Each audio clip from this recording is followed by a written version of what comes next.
Привет! Еще одна залипательная вещь сегодня будет.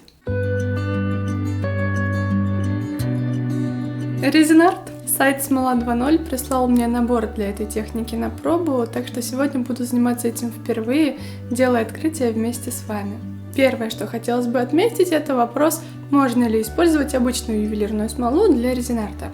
Теоретически да, вопрос лишь объема, стоимости и времени застывания. У Epoxy Max для этой техники есть целый набор, где есть абсолютно все, что вам понадобится.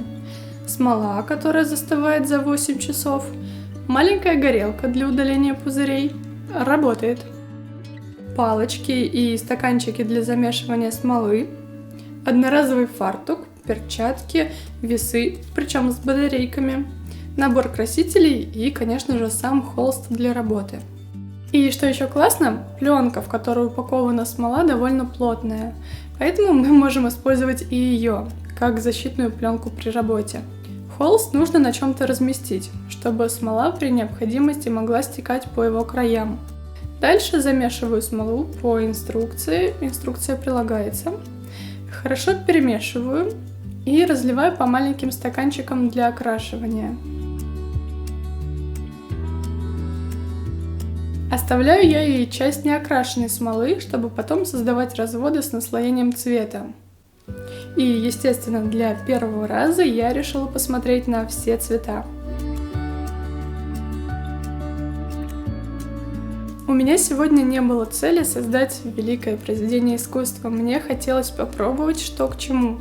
Все цвета, как поведет себя смола, что вообще там будет происходить, чтобы потом уже с опытом, каким-никаким, подходить именно к рисованию. Начинаю я с прозрачной смолы и потом берусь за другие цвета. Видите, как зеленый цвет размазывается о прозрачную смолу? Вот именно для этого я и оставила часть неокрашенной.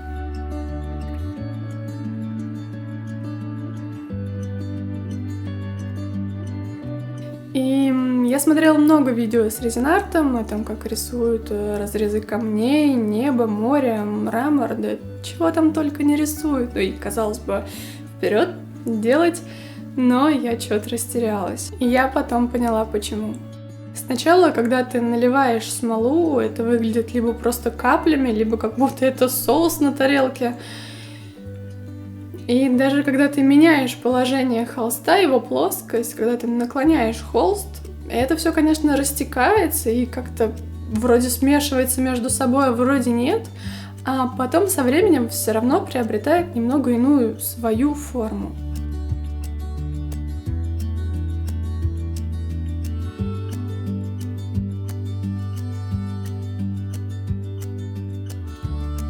И вот сначала смотришь на это и думаешь, что за фигня получается, а потом втягиваешься, продолжаешь добавлять цвета, что-то там пытаешься изобразить, нарисовать. И да, я потом заметила, что у меня холст под углом лежал, потому что все как-то слишком активно стекало наверх.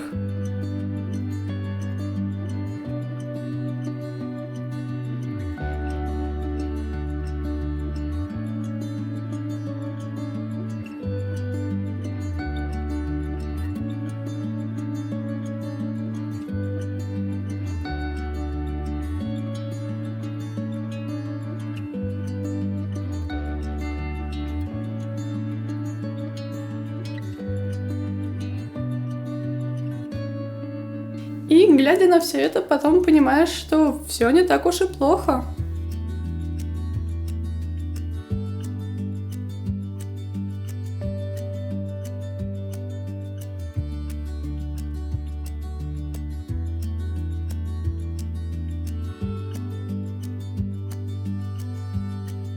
Дальше горелкой убираю пузыри. Главное не держать пламя очень долго над одним и тем же местом над смолой, чтобы она не начала чернеть. Ну и все. Во избежание попадания пылинок до застывания холст нужно чем-нибудь накрыть, например, тазиком. Сохнет эта смола, как я уже сказала, намного быстрее, но застывший результат немного отличается от того, что я там изобразила. Вероятно, это связано с тем, что окрашенная смола еще до застывания еще продолжало смешиваться между собой. Выглядит необычно. Мне безумно нравится то, что итоговый результат идеально гладкий и глянцевый, словно покрыт лаком. Ну, собственно, это же смола. Края холста, так как они не все у меня были окрашены смолой, я решила закрасить черной акриловой краской. И потом можно повесить это художество на стену. Занятие это необычное. То есть я, конечно, уже сказала вам об этом ранее, но это реально очень прикольно, когда ты сначала просто это все наливаешь, оно растекается, причем я отлила без разбора все цвета, без какой-либо идеи в голове, а потом получается вполне себе ничего. А представляете, если за это возьмется человек, который уже видит, что он хочет изобразить, который уже там распределил у себя в голове все цвета по холсту и так далее. Вот этого вот у меня нету, и я сейчас просто пробовала. И, может быть, конечно, меня еще это так впечатлило, потому что это относительно новое что-то на рынке материалов, но вещь это реально классная.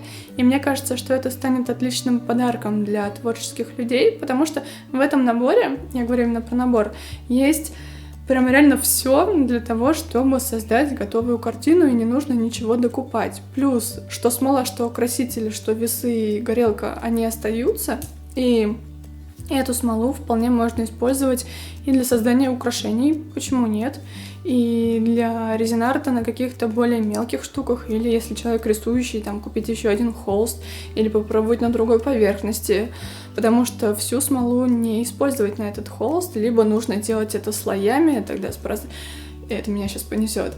Короче, эту вещь я оценила и вам советую. И я еще, это моя эмоциональность, была удивлена с того, что меня это так удивило.